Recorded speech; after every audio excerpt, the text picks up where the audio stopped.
गीता अध्याय 15 के श्लोक 16-17 में 3 प्रभु बताए हैं। ये 3 प्रभु कौन हैं? किस प्रभु की शरण में जाने के पश्चात जन्म और मरण समाप्त हो सकता है? 3 प्रभुओं में सबसे उत्तम परमात्मा कौन है? कैसा है? उसका क्या नाम है?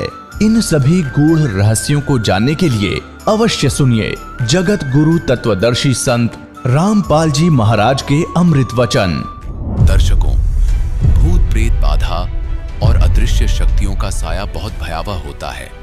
कुछ लोग ऐसी चीजों पर विश्वास नहीं करते, पर जिसके ऊपर ये साया मंडरा रहा हो वही इसे बेहतर समझ सकता है।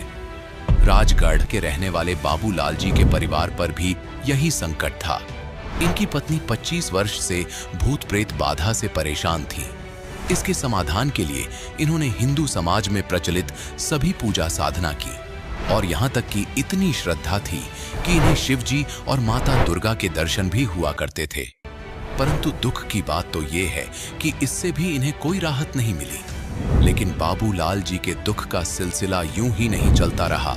ये अंत तब हुआ जब इन्हें 17 अगस्त 2012 को प्राप्त हुई संत रामपाल जी महाराज की शरण। सतलोक आश्रम में प्रवेश करते ही इन्हें आत्मिक शांति का अनुभव हुआ और संत जी का शुभाशीर्वाद पाते ही इनकी पत्नी की भूत प्रेत बाधा दूर हो गई। साथ ही संत जी ने साक्षात प्रकट होकर इनके बेटे की जीवन रक्षा की। आज इन्हें दृढ़ विश्वास है अपने गुरुदेव पर और इनका कहना है कि संत जी की वजह से ही इनका परिवार जीवित है, नहीं तो ये पता नहीं कब अपनी जिंदगी से हाथ धो बैठते। अब सुनिए बाबूलाल जी के जीवन परिवर्तन की सच्ची कहानी, उनकी अपनी जुबानी। नमस्कार जी। नमस्कार सर। क्या नाम है जी आपका? सर मेरा नाम बाबूलाल नागर है सर। बाबूलाल जी आप कहाँ के रहने वाले हैं? जिला राजगढ़ MP सुल्तानिया का रहने वाला हूँ सर। बाबूलाल जी संत रामपाल जी महाराज से नाम दीक्षा आपने कब ली? सर मैंने संत रामपाल जी महाराज से नाम दीक्षा 17/8/2012 को ली। सर संत रामपाल जी महाराज से नाम दीक्षा लेने से पहले आप क्या भक्ति साधनाएं करते थे? सर रामपाल जी महाराज से नाम दीक्षा लेने के पहले हम ये जो हिंदू धर्म में देवी देवता को पूजते हैं ये साधना करते थे। शिव जी को पूजते थे, माँ शेरावाली को पूजते थे। मैं चंडी माता का मतलब पूरा भगत था और नवरात्रा में तो 9 दिन तक भोजन भी नहीं करता था, अंजल भी नहीं ग्रहण करता था और नंगे पाँव घूमता रहता था। इनसे मुझे कोई लाभ नहीं मिला। कई बार मुझे शिव जी साक्षात दर्शन देते थे, माता चंडी दर्शन देती थी और दुर्गा माता दर्शन देती थी, फिर भी उनसे मुझे कोई लाभ नहीं मिला। सर फिर आप संत रामपाल जी महाराज की शरण में कैसे आए? सर इतनी भक्ति करते हुए भी मुझे कोई लाभ नहीं मिला।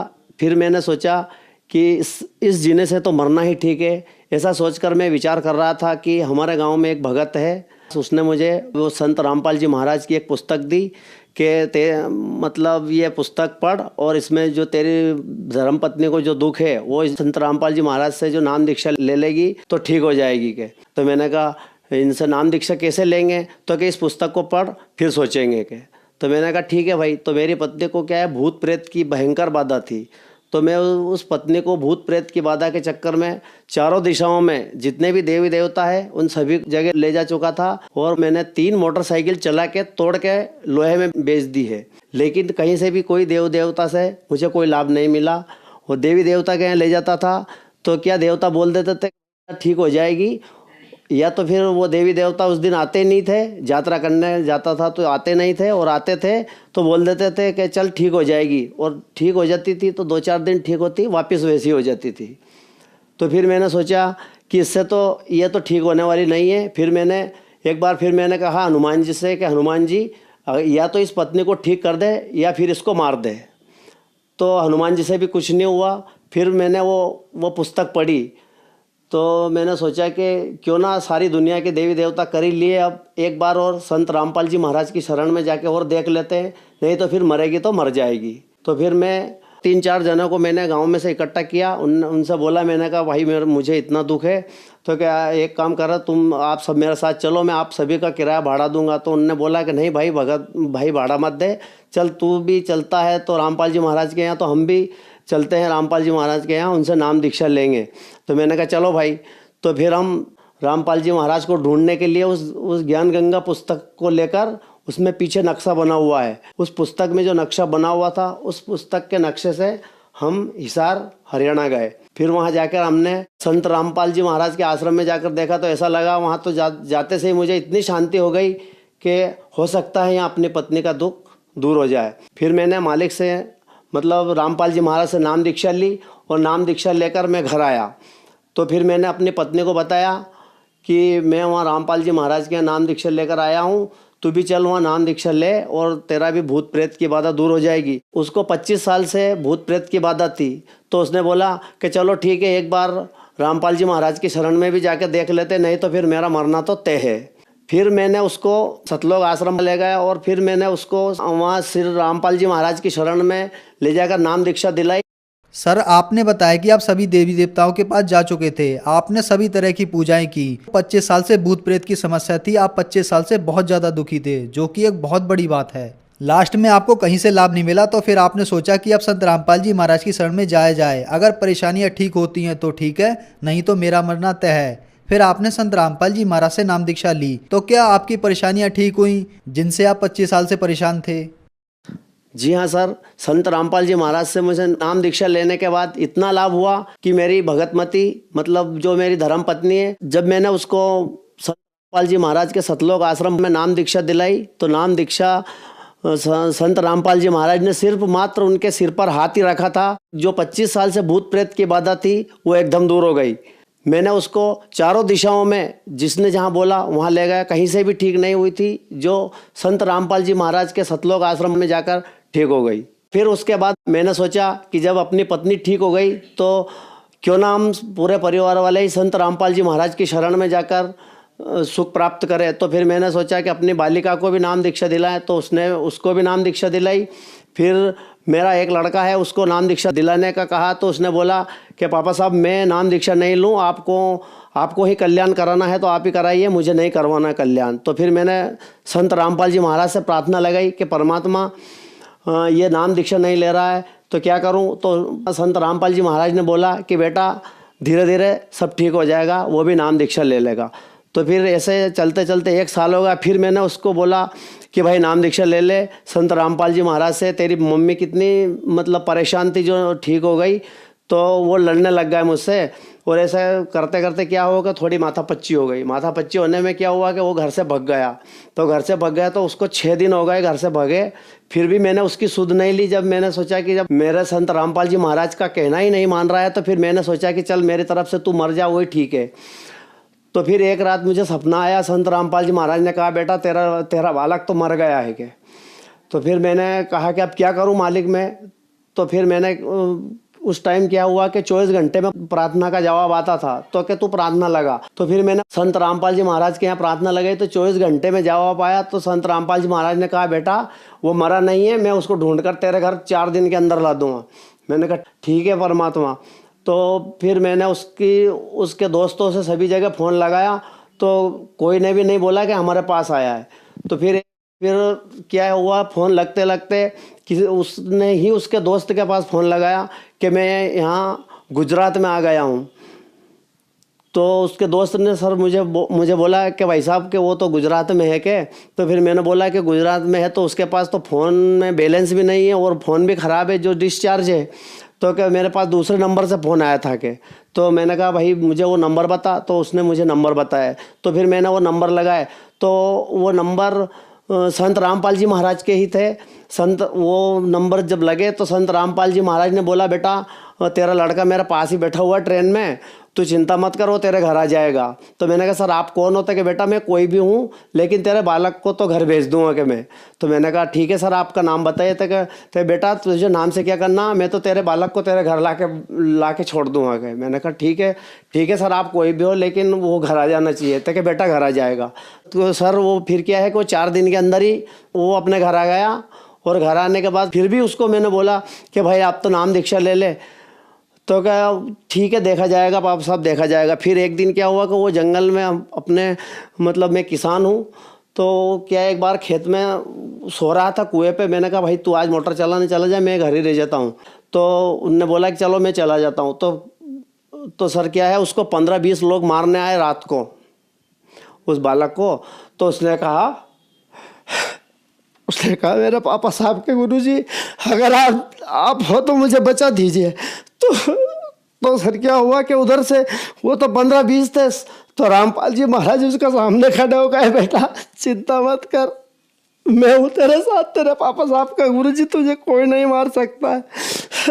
तो सर क्या हुआ कि वो जो 15-20 लोग आए थे ना, वो रामपाल जी महाराज को देखकर ऐसा भाग गए जो आज तक भी उसको कभी नहीं दिखाई दिया। फिर उसने दूसरे दिन बोला, पापा साहब मैं आपके गुरुजी आए थे मुझे बचाने के लिए, मुझे 20 आदमी मारने आए थे तो कि मुझे नाम दीक्षा दिला दो। तो मैंने कहा भाई ठीक है, नरसिंहगढ़ गांधीधाम जा और नाम दीक्षा लेके रहा।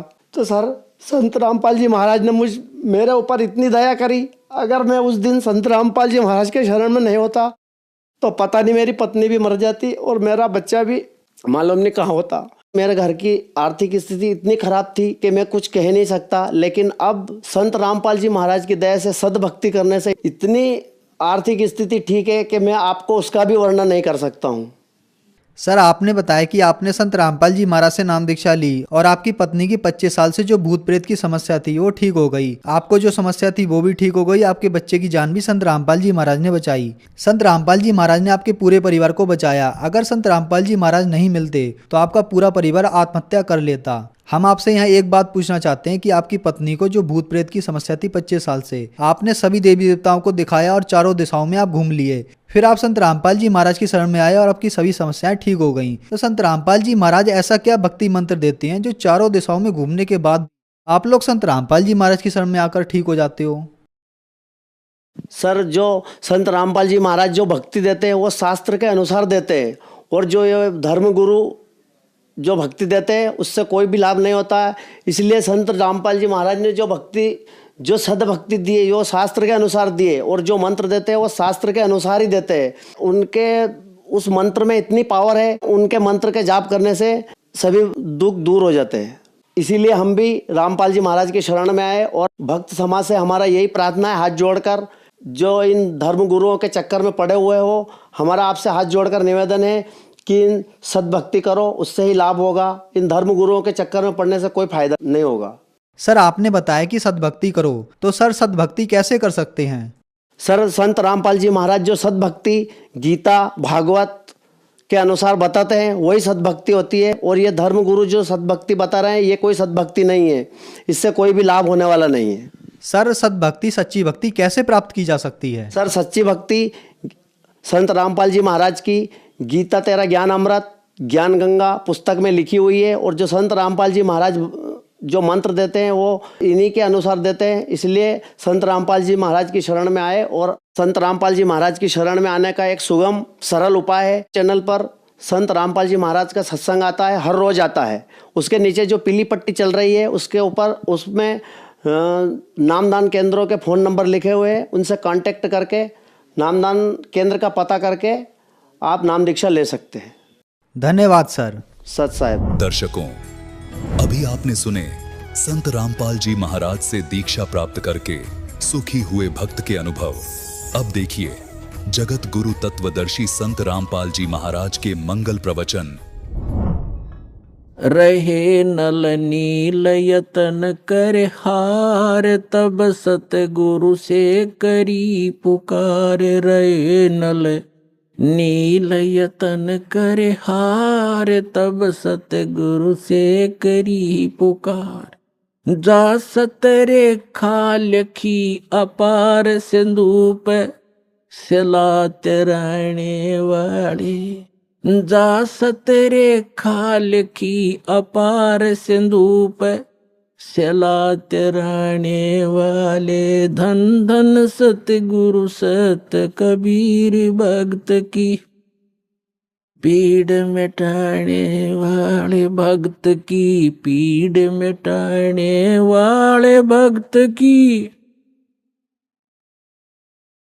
धन धन सतगुरु सत कबीर, भक्त की। डसी सरप ने जब जा पुकारी, इंद्रमती अकुलाए। डसी सरप ने जब जा पुकारी, इंद्रमती अकुलाए। आपने तुरंत करी सहाय बेरुली मंत्र सुनाने वाले। आपने तुरंत करी सहाय बेरुली मंत्र सुनाने वाले। धन धन सतगुरु सत कबीर। भक्त की पीड़ मिटाने वाले, भक्त की पीर मिटाने वाले। धन धन सतगुरु सत कबीर भक्त की। दामोदर सेठ के हो थे अकाज, अर्ज करी डूबता देख जहाज। दामोदर सेठ के हो थे अकाज, अर्ज करी डूबता देख जहाज। लाज मेरी रखियो गरीब नवाज, समुद्र से पार लंघाने वाले। लाज मेरी रखियो गरीब नवाज, समुद्र से पार लंघाने वाले। धन धन सतगुरु सत कबीर भक्त की। भक्त की पीड़ मिटाने वाले, भक्त की पीर मिटाने वाले। धन धन सतगुरु सत कबीर। कह कर जोर दीन धर्मदास दरस दे, पूर्ण करियो आस। कह कर जोड़ दीन धर्मदास दरस दे, पूर्ण करियो आस। मेटियो जन्म मरण की तरास, वो सत्य पद प्राप्त कराने वाली। मेटियो जन्म मरण की तरास, वो सत्य पद प्राप्त कराने वाले। धन धन सतगुरु सत कबीर भक्त की पीड़ मिटाने वाले। भक्त की पीड़ मिटाने वाले, भक्त की पीड़ मिटाने वाले। धन धन सतगुरु सत कबीर भक्त की। भक्त की पीड़ मिटाने वाले, भक्त की पीड़ मिटाने वाले। धन धन सतगुरु कबीर भक्त की। कह कर जोड़ दीन धर्मदास दरस दे, पूर्ण करियो आस। कह कर जोड़ दीन धर्मदास दरस दे, पूर्ण करियो आस। मेटियो हो जन्म मरण की तरास, सत्य पद प्राप्त कराने वाले। धन धन सतगुरु सत कबीर भक्त की पीड़ मिटाने वाले। डसी सर्प ने जब जाए पुकारी, इंद्रमती अकुलाए। आपने तुरंत करी सहाय, बिरहुली मंत्र सुनाने वाले। परमात्मा ने लीला की। रानी ने पूछा, महाराज ये कौन सा मंत्र था? परमात्मा ने कहा, बेटा बिरहुली मंत्र है। बिरहुली मंत्र क्या? कि राम नाम जप बिरहुली है, गुरु की शरण में रह बिरहुली। वो तो एक बहाना बनाया था कि इस बालक को बढ़ा दूं, लेकिन वो तो समझ सकती है मंत्र की क्या आवश्यकता उसको। अब रानी की खुशी का ठिकाना नहीं रहा, और राजा के भी दचगी, गारडू भी फेल, वैद्य भी फेल। इतना जरूर मान लिया संत ठीक है, लेकिन राजा की बुद्धि सातवें आसमान पर होती है। पुण्यकर्मी प्राणी होते हुए भी वो दुर्भागी होता है जो भक्ति नहीं करता, और रानी होते हुए या राजा होते हुए जो भक्ति करते हैं, सत साधना करते हैं, चाहे कैसे भी कर रहा है। परमात्मा कहते हैं, चाहे कोई भक्ति करे कपट की और उसको भी अपनाऊं, और श्याम दाम दंड भेद से ती फिर सिद्ध मार्ग लाऊं। अब देखो, परमात्मा काल को आने भी नहीं देता, इसलिए आने दिया रानी का जच्चा ना हो या बात। संत जो साची कह गया, परमात्मा ये समझ रहे थे कि या फिर छोड़ दे हो, दूसरा गुरु आते ही उसके भी चरण छुआ और उसकी भी आरती तारा हो। और पुण्यात्मा, गुरु को तजे भजे जो आना, अरता पशुआ को फोकट ज्ञाना। परम संत ने छोड़कर फिर वो नकलियां फिर भी आस्था जिसकी है तो वो फोकट ज्ञान है, श्रद्धा नहीं बनी उसकी। जैसे पति भरता पति से राती आन पुरुष नहीं भावे, और बस है पीहर में सुरत प्रीतम में, ऐसे ध्यान लगा। यानी नकली गुरु को त्यागने के बाद, क्योंकि पहले तो आपके पास कोई पैमाना ही नहीं था मापन का, जांच करने का कोई ऐसा वस्तु नहीं थी, विकल्प नहीं था। अब दास आपको पहले संत को जांचने के पैमाने देता है कि इसे नाप के देख लियो जिसके पास ये ज्ञान है। जैसे धर्मदास जी भी पहले ऐसे दूसरी साधनाएं करता था। जब परमात्मा ने उसको सच्चा ज्ञान सुना, वो फिर भी बुद्धि भ्रष्ट हो गई थी बीच में, तो फिर परमात्मा मिले नहीं थे। तो उसने सोचा साधु संत के रूप में मिले थे, कोई भी संत मिलता धर्मदास उसके पास जाता और जाती कहता महाराज जी ठीक सो, कहा आजा बच्चा ठीक है। वो क्या प्रश्न करता था कि ब्रह्मा विष्णु महेश के माता पिता कौन है? तो वो कहता था अरे ये तो अजरो अमर है, सर्वेश्वर है, ये कहाँ से बात उठा लिया? तो तभी उठकर चल पड़ता था कि ना ये संत नहीं है। तो उसके पास एक पैमाना था उनको जांचने का, और जब उसने परमात्मा मिले दोबारा फिर वो पूरा काम उनका होना ही था। तो पहले तो आपके पास कोई ऐसा था नहीं मेजरमेंट टेप जिससे आप उसको नाप सकते थे, तोल सकते थे, जांच सकते थे। और जब पूर्ण संत मिल जाए फिर भी वो नहीं मांझता है, वो तो जीवन नास्तिक आपके। हाँ, उनको समझाने की चेष्टा करो गुरुजी। पहले जो गुरुजी थे कि भक्त महाराज जी आदर से बोलो, आप गलत दिशा पर जा रहे हो, इन प्रश्नों का उत्तर तो आप दो, और नहीं ताजा मेरे साथ अपना नाम लो, कल्याण कराओ। इतना यारी है उनके साथ, उससे आगे दोस्ती मत रखना।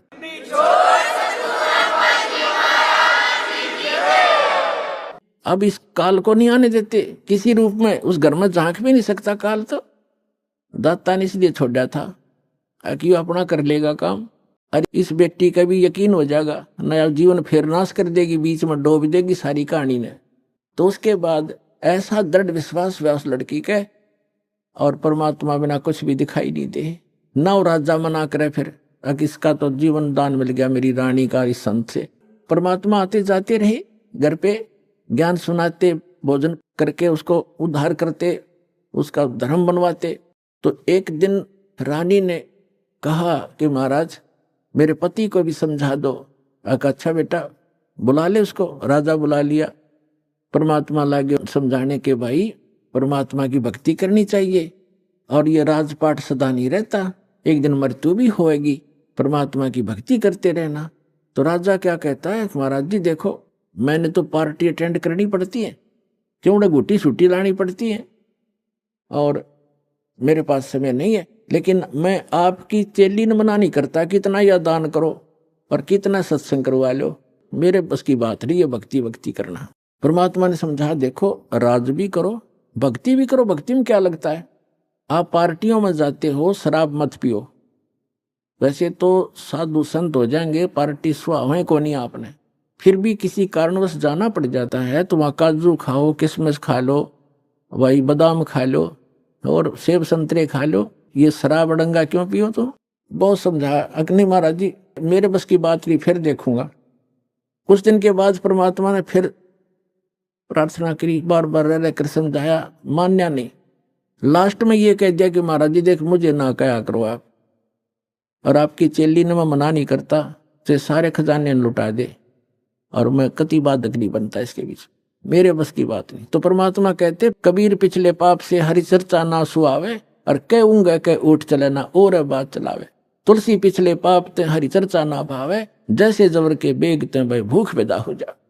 तो जिसके पाप गणे बढ़ जाते हैं उन्हें राम नाम की मनुखा दाख भी कड़वी लगती है, जैसे जबरग्रस्त प्राणी को, रोगी को मनुखा दाख सेब संतरे रोटी भी कड़वी लगती है, वो मीठी वस्तु भी उसको कड़वी महसूस होती है। बुखार ने उसके शरीर की व्यवस्था इतनी बिगाड़ दी। इसी प्रकार पाप कर्मों से ग्रस्त प्राणी इस परमात्मा की मनुखा दाख सेब को खा नहीं सकता। उसके लिए तरीका है, जैसे कुनीन होती है मलेरिया का नाश करने के लिए, और कुनीन भी कड़वी, बुखार को सेट करने के लिए जिससे कड़वी वस्तु लगती थी मीठी, उसके लिए कड़वा ही खाना पड़ेगा, न चाहते हुए फांकी मारनी पड़ेगी, और उस कड़वी दवाई खाने से रोग नाश हो जाएगा, फिर वो मीठी लगने लग जाएंगी।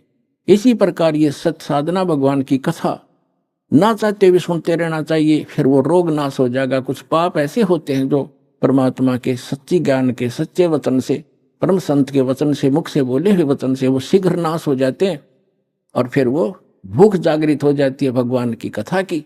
ऐसे बहुत से व्यक्ति हैं शुरू शुरू में वो सुनते भी नहीं थे, आज 500 किलोमीटर से चलकर और 10 में दिन यहाँ आ जाते। अब उनका पाप कर्म का बुखार उतर गया।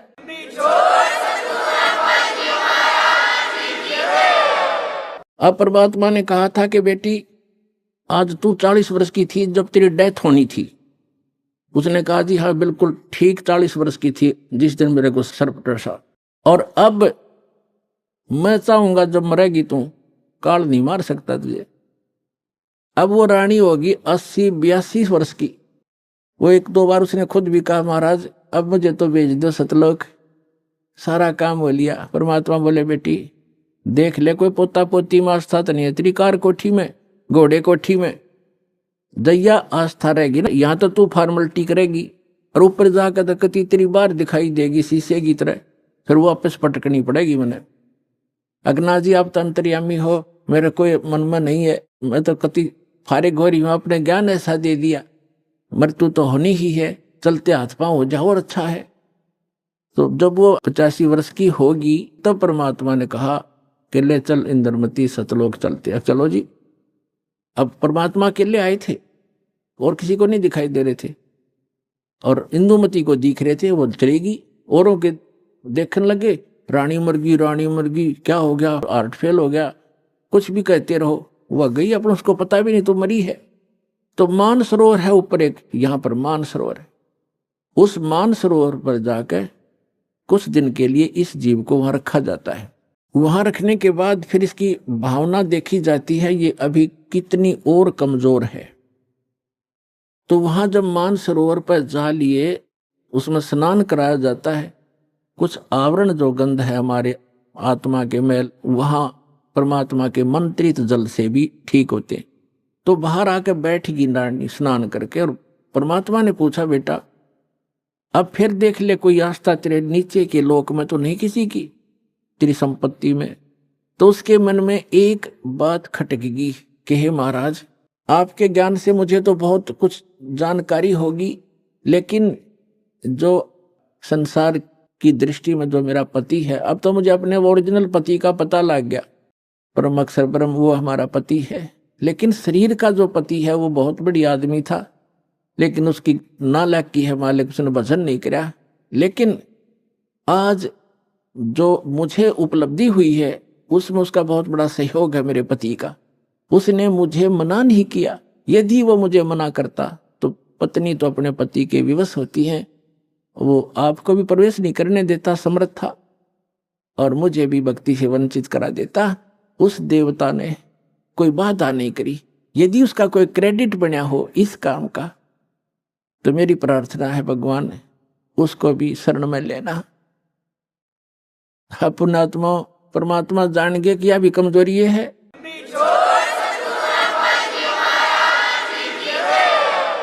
एक वृद्ध व्यक्ति डॉक्टर के पास चला गया, कमजोर सा होता ही है वृद्ध, मांस खत्म, अस्थि पंजर शेष।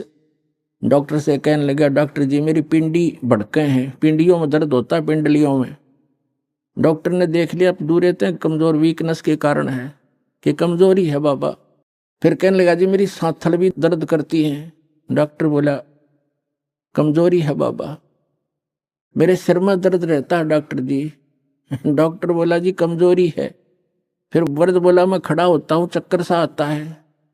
डॉक्टर बोला कमजोरी है। वो वृद्ध गुस्सा हो गया, ने बोला तू डॉक्टर है गम चक्कर एक के बाद जाना है, कमजोरी कमजोरी कुछ और भी बतावेगा। तो डॉक्टर बोला यह भी कमजोरी है, क्योंकि कमजोर आदमी ने गुस्सा आया करे, ये भी ड्यू टू कमजोरी है, वीकनेस है। तो पुण्यात्मा परमात्मा जानेंगे अज्ञा भी कमजोरी है, जो या बोल रही है उसके प्रति इसका लगाव शेष है या आप भी डूबेगी। तब कहा बेटा तू यहाँ रुक कुछ दिन। अब राजा 90 वर्ष का हो गया था, अट्टा कट्टा शरीर, अच्छे खावे खादू लावे गुटी किसमस बादाम और लाल चेहरा। अब ने सोचा था 100-125 वर्ष तो जिया करें। अब राजा आया, चौक में आया बाहर से घूम के, 90 वर्ष की उम्र होगी थी। और आते ही नीचे उतरा घोड़े से। नौकर आसपास खड़े, अंगरक्षक साथ से बाहर से आए थे, और पलंग तक भी नहीं पहुंचा, गद गिरा और टट्टी पेशाब निकल गई। यम के दूत खड़े दिखाई दे, जुबान बंद होगी। उसका टाइम आ गया, सेकंड भी नहीं दे, एक सांस भी नहीं दे काल तो, और खिंच खिंच कर सांस आन लग गया। टट्टी पेशाब निकल गई, नू आंखें फट गई। वैद्य बुद्धों ने अपनी सारी जंतर मंतर कर लिए, सारी दवाई दे दी। फिर वो समझ गए कि अब इसका अंत समय है। तब परमात्मा ने कहा कि देख बेटी, उस अफलातून की क्या हालत हो रही है, देखो यम के दूत खड़े चारों तरफ और उसको कैसे डरा रहे हैं। उसकी जुबान बंद कर रखी है उन्होंने, अब ये बोल नहीं पा रहा, और धरती तोलता फिरे था, कहे कि नहीं मानने था। तब रानी बोली, देख लो जी, मैं क्या बताऊं आपने, उसने मेरी मदद बहुत कर रखी है। परमात्मा समझ गए कहा या के कहना चाहो है, तो कहने लगा बेटी मैं जाता हूं। तो परमात्मा आकर प्रकट हो गए वहां उनके चौक में। कबीर साहब के आते ही यम के दूत ने हो गए खखाट, एकदम गायब हो गए। राजा होश में आ गया और उसने सामने परमात्मा खड़े दिखाई दिए, चरणों में पड़ गए। और वो यम के दूत आकाश में दिखे, वो नो देखकर कभी भगवान की तरफ देखे। परमात्मा बोले, भाई आज तेरा एंड आ गया था चंद्र विजय, तेरा सांस शेष नहीं था। ने बोला जी सही बात है। तो परमात्मा बोले, अब क्या चाहिए तुझे? अगर जी मैंने भक्ति दे दो, भक्ति दे दो, भक्ति करूंगा। तो अपने आत्मा अब आंख खुला आदमी की जब पक्की यकीन हो जाए कहाँ टिकट कटेगी, तब भगवान दिखाई देता है। कहते हैं दुख में सुमन सब करे, सुख में करे ना कोई। और जय सुख में सुमन कर ले, दुख क्यों होए? तो परमात्मा बोले 2 साल दूंगा तेरे को, और 2 वर्ष में जो भक्ति कर लेगा तो ठीक से, ना तो फिर तेरी बिरान मिट्टी हो जाए। दे के बच्चों ने राजपाट और बैठ गया माला लेके। 2 साल के अंदर सारी कसर काट ली। कहते हैं जीवन तो थोड़ा ही बला जब सत सुमरण हो, और लाख वर्ष का जीवन लिख रहनी को। तो इस प्रकार उन दोनों प्राणियों का मोक्ष किया उस कबीर भगवान ने। तो कबीर साहब कहते हैं भक्ति बीज होए जो हंसा, और तारों तास के 71 वंशा। आपकी 101 पीढ़ी पार करेगा भगवान, ये सत्कर मान लियो, लगे रहना आखिरी सांस तक।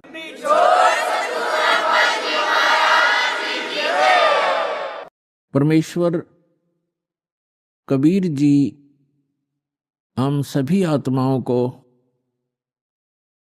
यथार्थ ज्ञान कराने के लिए आते हैं, और वो ज्ञान वो अपने मुख कमल से स्वयं बोलते हैं।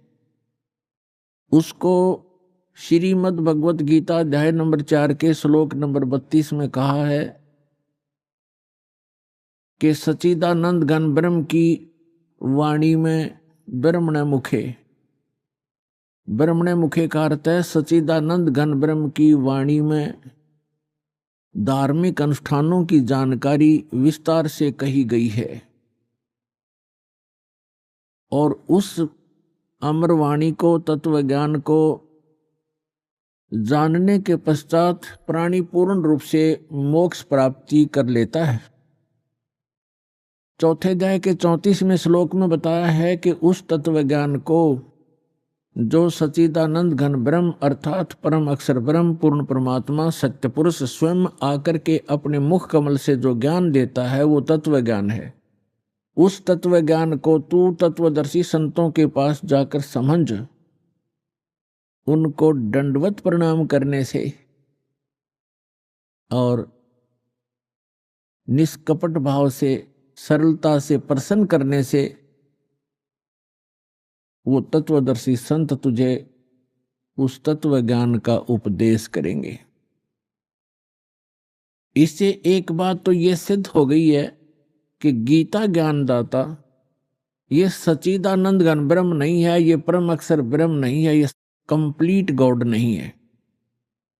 और दूसरी बात ये सिद्ध हो गई है कि गीता जी का ज्ञान इनकम्प्लीट है, ये कंप्लीट नहीं है।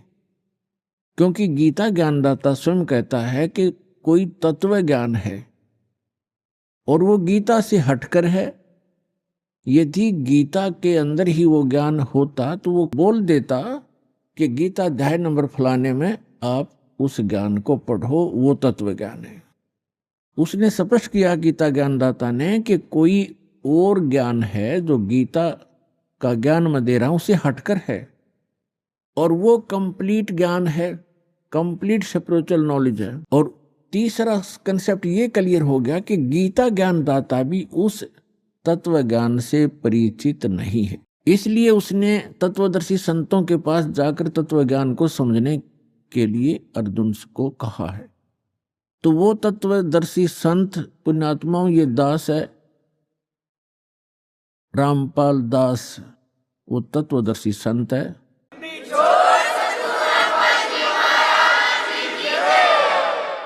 जिस ज्ञान का श्री ब्रह्मा, श्री विष्णु, श्री शिव जी को ज्ञान नहीं, देवी को ज्ञान नहीं, गीता ज्ञानदाता इस सर्व पुरुष ब्रह्म को ज्ञान नहीं, वो ज्ञान परमेश्वर ने अपनी अमृत वाणी में, कबीर वाणी में लिखा हुआ है।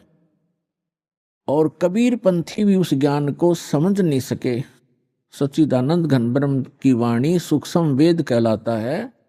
वो सूक्ष्म वेद को जो कबीर पंथी कहलाते हैं वो भी नहीं समझ सके, क्योंकि वेदों का समझना ये जनसाधारण की सतर की बात नहीं है। गुरु बिन काहू न पाया ज्ञान, जो थोथा बुस छड़े मूड किसान। गुरु बिन वेद पढ़े जो प्राणी, समझे न सार रह अज्ञानी। क्योंकि गुरु के बिना वेदों को समझा नहीं जा सकता, और गुरु के बिना जो वेद पढ़ते हैं उनको निष्कर्ष पता लगता नहीं, सारांश से परिचित नहीं हो पाते। इसलिए उनका प्रयत्न ऐसा है जैसे कोई मूढ़ किसान भूस को कूट कर उससे कनक प्राप्ति का प्रयत्न कर रहा हो। जैसे धान की पराली पड़ी हो कहीं पर, और उस पराली को कोई कूट रहा हो, और उससे कोई पूछे क्या कर रहा है, कि धान निकाल रहा हूं, तो उसका व्यर्थ प्रयत्न है। वो बुद्धिमान व्यक्ति नहीं है, या तो शराब के नशे में या कति मेंटल है। तो इसी प्रकार बताया है कि वेदों का गुरु के बिना पढ़ना, ये नकली गुरुओं से भी वेद नहीं पढ़े जा सकते। आज तक के जितने ऋषि महर्षि हुए ये सारे नकली गुरु थे, ये गुरु नहीं थे। इनको अध्यात्म ज्ञान शून्य था इनका। गुरु स्वयं परमात्मा आते हैं। तुम साहेब तुम संत हो, तुम सतगुरु तुम हंस, गरीब दास तेरे रूप बिन और न दूजा अंश। आदरणीय स्वामी रामानंद जी ने जब परमात्मा को सचखंड सतलोक यथास्थान पर देखा, और फिर उसको यहां पर भी काशी में देखा उस कबीर भगवान को, तब कहा था दोहू ठोर है एक तू और भया एक से दो। गरीबदास जी इन चित्रण कर रहे हैं जैसे तुलसीदास जी ने रामायण को चित्रण किया। गरीबदास हम कारणे तुम आए हो मगजो। रामानंद जी कह रहे हैं कि हमारे लिए आप सतलोक से चलकर आए हो, दोनों ठोड़ आप ही हो, ऊपर भी सतलोक में सचखंड में भी आप हो और यहां भी आप ही हैं। दोहू ठोर है एक तू भया एक से दो, गरीबदास हम कारणे तुम आए हो मगजो। तुम साहेब तुम संत हो, तुम ही भगवान हो, परमेश्वर हो, और तुम ही वास्तव में संत हो जो संत के अंदर गुण होते। तुम सतगुरु, सतगुरु माने सच्चा ज्ञान देने वाले, सब सदग्रंथों से परिचित आप ही हैं, और आप ही हंस हैं। हंस माने विकार रहित आत्मा, जिसमें कोई किसी प्रकार का दोष ना हो। रियल में जो भक्त होते हैं, स्वामी रामानंद जी कह रहे हैं कि वास्तव में भगवान भी आप ही हो, जो रियल गॉड होता है, कंप्लीट गॉड आप हैं। और आप ही संत हो, संत जो शील स्वभाव के होते हैं। और आप ही सतगुरु हो, सब सदग्रंथों को जानने वाले। सतगुरु के लक्षण कहूं मधुरे बैन विनोद, 4 वेद 60 शास्त्र वो कहे 18 बोध। सतगुरु के लक्षण भी बता दिए कि सभी सदग्रंथों का जानकार होता है वो सतगुरु होता है। तो उन सब सदग्रंथों का ज्ञान परमेश्वर ने स्वयं सतगुरु रूप में आकर के 600 वर्ष पहले कबीर वाणी में, सच्चिदानंद घन ब्रह्म की वाणी में बोला। वो परमात्मा स्वयं आकर ही अपना ज्ञान बताते हैं, वो वास्तव में गुरु होते हैं और उनके द्वारा बोली गई अमृतवाणी लिपिबद्ध की जाती है। वो सूक्ष्म वेद है, सच्चिदानंद गणब्रह्म की वाणी है, वो कबीर वाणी है। उस सूक्ष्म वेद को कबीरपंथी नहीं समझ सके। अन्य समाज तो कोसों दूर है उनके विधान और परमात्मा के ज्ञान से, लेकिन जो कबीरपंथी कहलाते थे ये नकली हैं सारे, क्योंकि इनके पास कबीर साहब का यथार्थ ज्ञान नहीं, इनके पास यथार्थ भक्ति विधि नहीं। तो इसलिए उसके पश्चात परमात्मा स्वयं फिर अन्य महापुरुषों को भी मिले अपना साक्षी बनाने के लिए कि कबीर इज गॉड। पुण्यात्माओं, परमात्मा का जो ज्ञान है परमात्मा ही करा सकता है। जीव अपनी शक्ति बल से या अपने अभ्यास प्रयत्न से परमात्मा को नहीं जान सकता। अगर ये जान सके होते तो हजारों वर्ष इन्होंने समाधि मेडिटेशन करके देख लिए। अब जो 2.5 घंटे सुबह 2.5 घंटे शाम भक्ति करके मोक्ष का दावा करते हैं, वो खोखला दावा उनका। हजारों वर्ष उन्होंने इस शरीर में खूब टक्कर मार ली और लास्ट में कह दिया गॉड इज फॉर्मलेस, परमात्मा निराकार है, परमात्मा का केवल प्रकाश देखा जा सकता।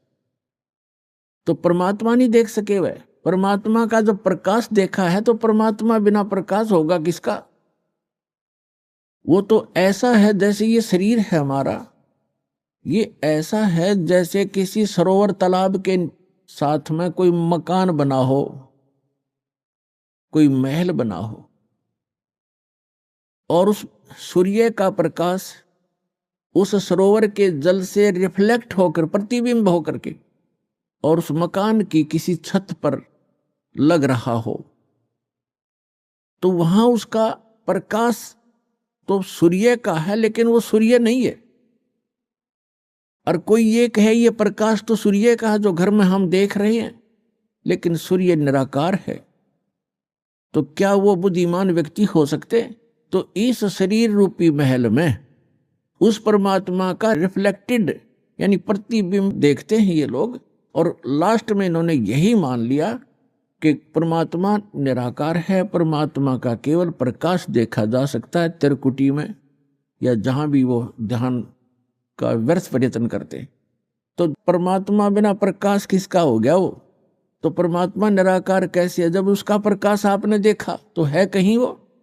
तो सूर्य को निराकार बताने वाले और सूर्य का प्रकाश देखने का दावा करने वाले वो बुद्धिहीन प्राणी है। यही यथास्थिति समझ लेना इन अज्ञानी ऋषि महर्षि और आज तक के जितने परमात्मा से अपरिचित संत हैं, उन्होंने यही थ्योरी बताई है। चाहे वो राधा स्वामी पंथ से संबंधित है, चाहे वो धन सतगुरु पंथ से, चाहे जय गुरुदेव पंथ से, और चाहे कोई अन्य जितने भी आज तक संत ऋषि महर्षि आप जिससे भी विचार सुनोगे, परमात्मा निराकार है। और जो निराकार और साकार दोनों स्थिति बताते हैं वो कति अनजान है। वो कहते हैं परमात्मा मूलतः तो वो निराकार ही है, लेकिन यहां साकार बनकर आता है, जैसे श्री राम और श्री कृष्ण रूप में। कोई बात हुई? फिर निराकार साकार अलग कैसे हो गया? तो साकार मानो या निराकार मानो उसको, तो दोनों सच्ची नहीं होती किसी वस्तु की। कोई नो कहे अंधा भी है और दिखे भी है, ये दोनों बात थोड़ी हो सकती है कि अंधा है तो अंधा ही है, उसको दिखता नहीं फिर, और दिखता है फिर अंधा कैसे? निराकार है तो साकार कैसे हो? साकार है तो निराकार कैसे? तो जिन महापुरुषों को परमात्मा स्वयं मिले अपने प्रयत्न से, पुण्यात्माओं, आज तक किसी ने भगवान को पाया नहीं। राज्य भी त्याग दिया, परिवार भी त्याग दिया, जंगल में वन में जाकर के गुफाओं में भी रह लिए, धूने लगाकर प्रयत्न किए, चारों तरफ आग बाल कर, और झरनों में खड़े होकर भी साधकों ने परमात्मा प्राप्ति का प्रयत्न किया, लेकिन ऑल इन वेन यानी सभी निष्फल रहे, क्योंकि उनकी साधना अकॉर्डिंग टू द शास्त्र नहीं थी, उनकी साधना शास्त्र अनुकूल नहीं थी, मनमाना आचरण था। और अब भी जो कर रहे हैं मनमाना आचरण, वो भी अपना जीवन व्यर्थ कर रहे हैं। जैसे श्रीमद् भगवद गीता अध्याय नंबर 16 के श्लोक 23 और 24 में स्पष्ट किया है कि शास्त्र विधि को त्याग कर जो मनमाना आचरण करते हैं उनको न तो कोई सुख होता है, न उनकी परम गति होती है, और न ही उनका कोई कार्य सिद्ध होता है, उसको कोई सिद्धि भी प्राप्त नहीं होती, अर्थात यूजलेस, व्यर्थ। इसलिए गीता अध्याय नंबर 16 के श्लोक नंबर 24 में स्पष्ट किया है, इससे तेरे लिए अर्जुन कर्तव्य और अकर्तव्य की व्यवस्था में सदग्रंथ ही प्रमाण है। सदग्रंथों के आधार से ही आप अपना कौन सी साधना करनी चाहिए, कौन सी ना करनी चाहिए, ये निर्णय कीजिए। किसी की दंत कथा लोकवेद पर विश्वास मत कीजिए। तो जितने भी ये कह रहे हैं कि परमात्मा निराकार है, वो कहीं रहता नहीं है, उसका कोई बॉडी नहीं है, परमात्मा बॉडीलेस है, तो ये सब भ्रमित हैं, इनको कतई ज्ञान नहीं अध्यात्म मार्ग का। और जिन महापुरुषों को परमात्मा आकर मिले वो स्वयं ही आकर मिले, उनका एक विधान है, वो ऐसी लीला करते ही करते हैं जैसे हमारे वेद प्रमाण करते हैं। ऋग्वेद मंडल नंबर 9 सूक्त 86 मंत्र 26 और 27 में, ऋग्वेद मंडल नंबर 9 सूक्त 82 मंत्र 1, 2, 3 में, ऋग्वेद मंडल नंबर 9 सूक्त 54 मंत्र 3 में, ऋग्वेद मंडल नंबर 9 और सूक्त 94 के मंत्र 1 में, ऋग्वेद मंडल नंबर 9 सूक्त 95 के मंत्र नंबर 2 में, ऋग्वेद मंडल नंबर 9 सूक्त 96 के 96 के मंत्र 16 से लेकर 20 में, ऋग्वेद मंडल नंबर 9 सूक्त 20 के मंत्र 1 में, ऋग्वेद मंडल नंबर 9 सूक्त 1 मंत्र 8 और 9 में। और भी अनेक स्थानों पर यह प्रत्यक्ष प्रमाण है कि परमात्मा ऊपर रहता है सतलोक में, तेजो में, लोक में, धाम में। वो एक पृथ्वी है जो स्वप्रकाशित है, और वहां परमात्मा एक राजा के समान विराजमान है सिंहासन पर, यानी तख्त पर। सिंहासन पर कहो, तख्त कहो, जैसे कहते थे ना दिल्ली के तख्त पर बाबर का राज्य इतने वर्ष तक रहा। तख्त माने सिंहासन, गद्दी। तो अनंत कोट ब्रह्मांड के कंट्रोलर के सिंहासन यानी तख्त पर वो परमात्मा राजा के समान विराजमान है, और वहां से गति करके आते हैं, अच्छी आत्माओं को मिलते हैं और उनको यथार्थ ज्ञान कराते हैं, अपने से परिचित कराते हैं। वो लीला कबीर परमात्मा ने, अल्लाहु अकबर ने, सच्चिदानंद घन ब्रह्म ने की है, जो काशी में 120 वर्ष तक जुलाहे की लीला करके सहस्री राय थे, सहस्री चले गए। अपने गुणों के अनुसार वो परमात्मा किन किन महापुरुषों को कलयुग में मिले, जो दास के नोटिस में है, नॉलेज में है।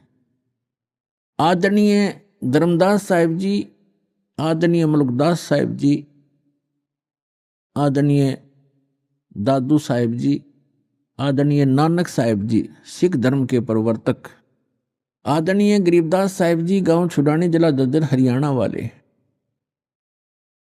आदरणीय गीसा दास जी गांव खेखड़ा जिला मेरठ उत्तर प्रदेश वाले, आदरणीय स्वामी रामानंद जी बनारस वाले, काशी वाले। इन महापुरुषों को वो परमात्मा अपनी लीला अनुसार, अपने गुणानुसार मिले और इनको सचखंड लेकर गए। धर्मदास जी को जब सचखंड लेकर गए, 3 दिन तक वो अचेत रहे, 3 दिन और 3 रात। ऐसे ही मुलुकदास जी को लेकर गए, वो भी 3 दिन तक अचेत रहे। ऐसे ही नानक जी को लेकर गए, सिख धर्म के प्रवर्तक को, 3 दिन तक वो लापता रहे। उनका शरीर कहीं जंगल में रख दिया, उनकी आत्मा को लेकर परमात्मा सचखंड गए। तीसरे दिन उनको वापस छोड़ा। वहां के उपस्थित व्यक्तियों ने सोच लिया था कि ये बेई नदी के अंदर जल में डूब गए हैं नानक जी। अभी आपने सुने संत रामपाल जी महाराज के मंगल प्रवचन।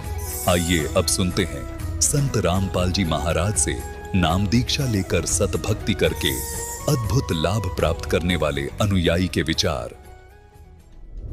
जिस प्रकार आम के पेड़ से फल प्राप्त करने के लिए हमें उसकी जड़ों में जल डालकर सिंचाई करनी होती है, ठीक उसी प्रकार अगर हमें सांसारिक सुख सुविधाएं और लाभ चाहिए तो शास्त्र विधि अनुसार जड़ रूपी पूर्ण परमेश्वर की भक्ति करनी होगी। ये अजब गजब उदाहरण अपने साक्षात्कार में प्रस्तुत किया है रोपड़ पंजाब के रहने वाले अवतार सैनी जी ने। अवतार जी पहले देवी देवताओं की पारंपरिक पूजा साधना किया करते थे, जिससे इन्हें लाभ तो क्या ही होना था, इसके विपरीत सर्वनाश हो गया। ऐसा इसीलिए क्योंकि जो ये साधना कर रहे थे वो शास्त्रों के अनुकूल नहीं थी। इससे इनके भक्ति रूपी पौधे को पोषक तत्व नहीं मिल पा रहा था, जिस कारण ये दुखी थे। पर जब से इन्हें मिली पवित्र पुस्तक ज्ञान गंगा, तब से तो मानो इनकी जिंदगी बदल गई हो। इस पुस्तक के लेखक तत्वदर्शी संत रामपाल जी महाराज जी से प्राप्त पूर्ण परमेश्वर की भक्ति करने से इनके भक्ति रूपी पौधे में यथावत सिंचाई हुई और फलस्वरूप सांसारिक सुख सुविधाएं भी मिली। संत जी की असीम कृपा से इनके साथ अद्भुत चमत्कार हुए हैं। सुनिए अवतार जी की मुंह जुबानी, उनके जीवन परिवर्तन की ये सच्ची कहानी। सर नमस्कार। नमस्कार सर। सर क्या नाम है आपका? मेरा नाम सर अवतार सैनी है, मैं डिस्ट्रिक्ट रोपड़ से आया हूँ। अवतार जी, संत रामपाल जी महाराज जी से नाम दीक्षा लेने से पहले आप क्या भक्ति साधना करते थे? सर संत रामपाल जी महाराज की भक्ति करने से पहले मैं बहुत सारे देवी देवताओं की, सबसे ज़्यादा तो हम लगता था पीर जी हमारे घर में फेमस है, जो परंपरागत पूजा थी उनकी ही करते थे। लेकिन उनकी भक्ति करते करते लाभ तो क्या होना था, सर्वनाश हो गया। इस दास का कम से कम 3 से लेकर 4 लाख रुपया उल्टा नुकसान हुआ है और वहाँ से कोई भी लाभ नहीं हुआ। लेकिन सर जैसे कि आपने बताया कि पहले आप देवी देवताओं की पूजा करते थे और जो पारंपरिक पूजाएं होती है वो भी आप करते थे, तो सर हम आपसे जानना चाहते हैं कि जब आपको उस भक्ति को करने से कोई लाभ नहीं मिला तो फिर आप संत रामपाल जी महाराज जी के शरण में क्यों गए? देखिए संत रामपाल जी महाराज की शरण में ऐसा था कि मेरा एक दोस्त था शिवदास। एक्चुअल में हम मार्केटिंग में इकट्ठा ही काम करते थे, लेकिन वो मेरा जूनियर था। तो उसने मेरे को बताया कि अवतार जी, क्योंकि उन दिनों में काफ़ी दुखी था क्योंकि बिजनेस मेरा काफ़ी डाउन में चला हुआ था, तो इतना कोसता था कि परमात्मा को कि देखो मेरे साथ वाले लोग कितने आगे निकल गए लेकिन मेरा बिजनेस इतना डाउन में क्यों चला हुआ है। तो उन दिनों में वो मिला तो उसने बताया कि क्या आप परमात्मा के बारे में जानते हो? तो मैंने उससे बोला कि हाँ जानते सभी है, लेकिन ये है कि आप अच्छा काम करो, परमात्मा सभी की फिल्म बनाता है। लेकिन उसने मेरे को बताया कि नहीं, परमात्मा का सह शरीर है, उसका नाम कबीर है। उन्होंने बोला कि यदि आप वाकई में जानना चाहते तो ये बुक है ज्ञान गंगा, तो इसको आप पढ़िए। यदि आप इनकी भक्ति करोगे तो संत रामपाल जी महाराज है जो इनकी भक्ति बताते हैं परमात्मा की, वो भक्ति करने के बाद आपको बहुत बढ़िया लाभ होंगे। तो मेरे मन में भी आया कि मैं बहुत सारे पीरों फकीरों के पास घूम चुका हूँ लेकिन यहाँ से तो कोई राहत नहीं मिल रही, चलो एक ट्राई और करके देखते हैं, ये भी करके देख लेते हैं। सर आपने बताया कि आपको एक बुक मिली, सर उस बुक का नाम क्या था? उस बुक का नाम ज्ञान गंगा था, जिसको पढ़ने के बाद मेरे को लगा कि हाँ यहाँ से कुछ बढ़िया हो सकता है, क्योंकि उसमें सही शास्त्र अनुकूल भक्ति बताई गई थी। संत रामपाल जी महाराज भी बताते हैं कि जो लोग शास्त्र विधि के अनुकूल भक्ति करते हैं उनके सभी दुखों का नाश होता है, इसलिए मैंने वो भक्ति अडॉप्ट की। सर जैसे कि आपने बताया कि आपको ज्ञान गंगा पुस्तक मिली और उसको आपने पढ़ा, सर हम आपसे जानना चाहते हैं कि ऐसा उस पुस्तक में क्या लिखा हुआ था कि उसको पढ़ के आपने संत रामपाल जी महाराज जी से नाम दीक्षा ले ली, या सर ऐसा उस पुस्तक में क्या लिखा हुआ था जिसने आपको प्रभावित किया? देखिए उस बुक में लिखा हुआ था कि जैसे एक मान लीजिए पेड़ है, यदि आपने आम का पेड़ बोया है तो यदि आपने उसके मीठे आम खाने हैं तो आपकी उसकी जड़ों में पानी डालना पड़ेगा। इसी प्रकार शास्त्र अनुकूल भक्ति का मतलब है कि जो मूल भक्ति है वो भक्ति करना एक ऐसा मान लीजिए जैसे एक जड़ को पानी डालना है। वो भक्ति करने के बाद हमें जो संसारिक सुविधा है वो ऑटोमेटिकली मिलती है। वो उसका जो प्रमाण है उस भक्ति का हमारे शास्त्रों में भी है, वेदों में है, गीता में है, गुरु ग्रंथ साहब में है, सभी शास्त्रों में इस भक्ति का प्रमाण है, इसलिए मैंने उस भक्ति को किया। सर हम जिस भी संत रामपाल जी महाराज जी के अनुयायी से मिलते हैं तो वो बताते हैं कि उनको संत रामपाल जी महाराज जी से नाम दीक्षा लेने के बाद लाभ मिले हैं। तो सर हम आपसे जानना चाहते हैं कि आपको संत रामपाल जी महाराज जी से नाम दीक्षा लेने के बाद क्या लाभ मिले? देखिए संत रामपाल जी महाराज के नाम दीक्षा लेने के बाद इस दास को बहुत सारे लाभ हुए, उसमें से एक मोटा मोटे बताता हूँ। इस दास के पास ये नाम दीक्षा लेने से पहले इस दास के पास अपना कोई घर नहीं था।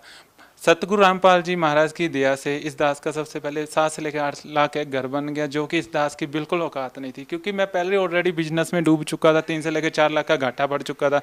तो संत रामपाल जी महाराज की दया से एक तो वो 5-6 लाख का जो घाटा बढ़ा था मेरे को, उस जख्म के ऊपर मलहम लगी, उसके बाद इस दास का एक घर बना।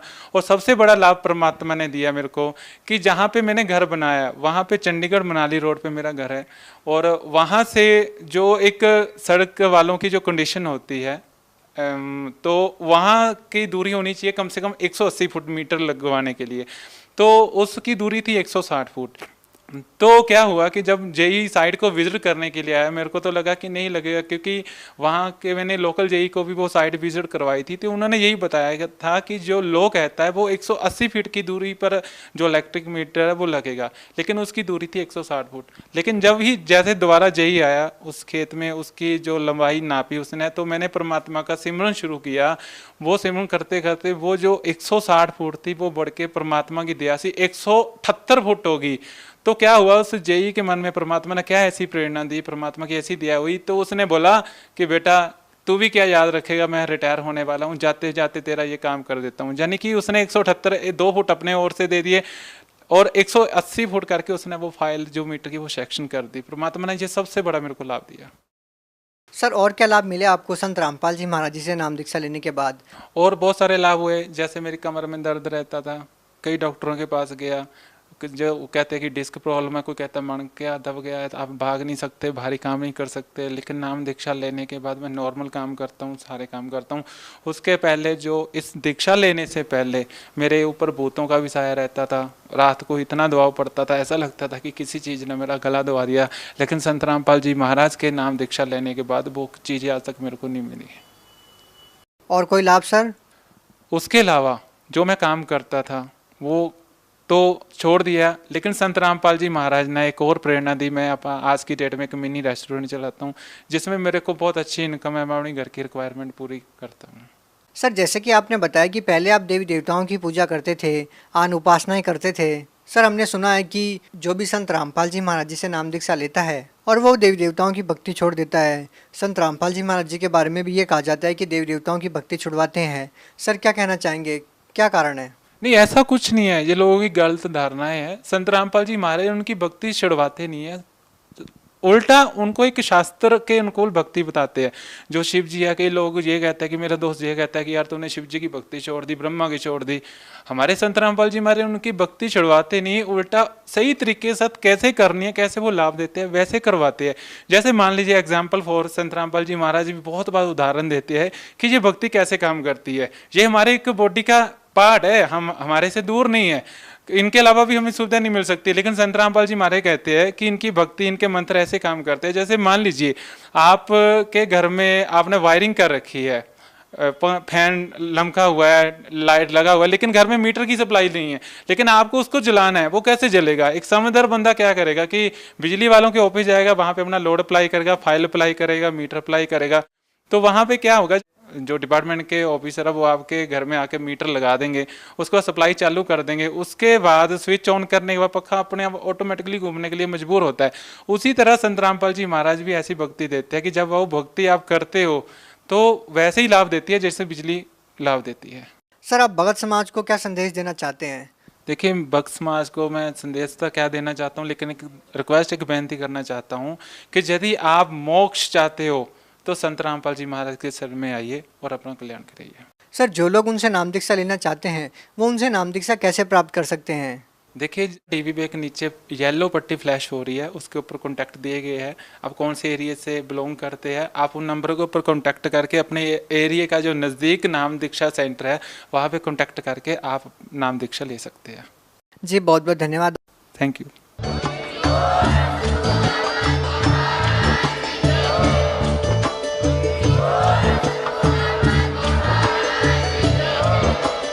आप सुन रहे थे जगत गुरु तत्वदर्शी संत रामपाल जी महाराज जी के मंगल प्रवचन। अधिक जानकारी के लिए विजिट कीजिए हमारी वेबसाइट www.jagatgururampalji.org। संत रामपाल जी महाराज जी के शुभ आशीर्वाद से पूरे विश्व भर में 500 से भी ज्यादा नाम दीक्षा केंद्र हैं, जिन पर संत रामपाल जी महाराज जी द्वारा ऑनलाइन निशुल्क नाम दीक्षा दी जा रही है। अपने नजदीकी नाम दीक्षा केंद्र का पता करने के लिए संपर्क करें 8222880541।